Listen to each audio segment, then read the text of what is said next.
Elegant home কিচেনে সবাইকে স্বাগতম। আসসালামু আলাইকুম। আজকে আপনাদের সাথে শেয়ার করব আমি 4 কেজি গরুর মাংসের রেশিওটা। আমি যেভাবে রান্না করি সেটা শেয়ার করব। চলুন শুরু করা যাক।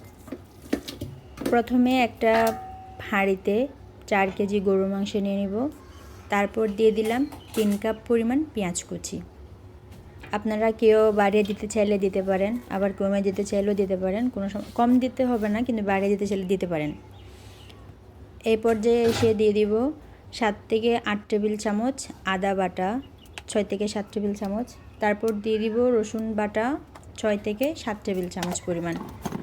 আবার কারো যদি কম বেশি মনে হয় তাহলে দিতে পারেন, তবে আমি যেটা বলেছি সেভাবে দিলে একদম পারফেক্ট একটা গরুর মাংসের টেস্ট আপনারা পাবেন। এই পর্যায়ে এসে দিয়ে দিব হলুদ গুঁড়া 3 চা চামচ।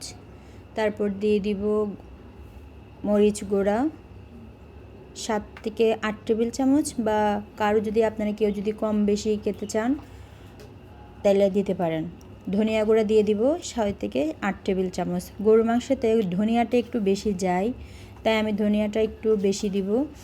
গরুর মাংস বলেন, ছাগলের মাংস বলেন, এইসব রান্নাতে ধনিয়াটা একটু বেশি যায়।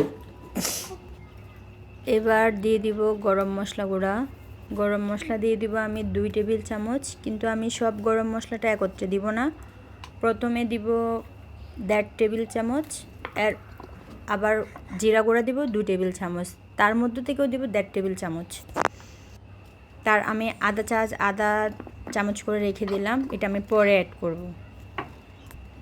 রান্নার শেষে জিরা গুঁড়া আর ধনিয়া গুঁড়া একটু ছিটিয়ে দিলে স্মেলটা খুবই ভালো আসে। এবার দিয়ে দেবো লং 8 থেকে 9টা, এলাচ 10 থেকে 12টা, তেজপাতা 4-5টা, আস্ত লাল মরিচ 10 থেকে 12টা।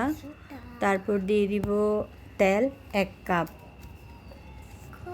আমার এখানে যেহেতু চর্বি, হাড় সব কিছু মিক্স আছে, তাইলে আমার আর তেলটা, যেহেতু আমার চর্বিও ভালো পরিমাণ আছে, তাই আমি তেলটা অতিরিক্ত দিলাম না, কারণ চর্বি থেকেও এটা তেল বের হবে। এ পর্যায়ে এসে সবগুলা ভালোভাবে হাতে মেখে নিব। আপনার টেস্টটা কিন্তু মাখার উপরে অনেকটা ডিপেন্ড করবে। এটা আপনি যত ভালোভাবে মাখাবেন আপনার টেস্টটা তত ভালো আসবে। এমনভাবে মাখাতে হবে প্রত্যেকটা মাংসের গায়ে যেন মশলাটা লেগে যায়।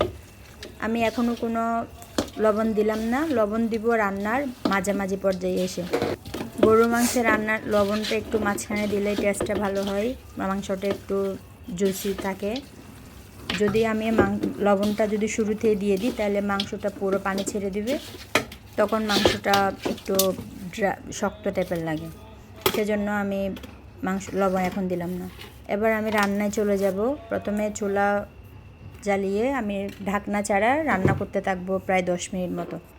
ঢাকনা ছাড়া রান্না করলে হবে কি, আমার মশলার যে কাঁচা একটা স্মেল থাকে সেটা রান্নার মধ্যে ঢুকে যাবে না, মাংসের মধ্যে আসবে না।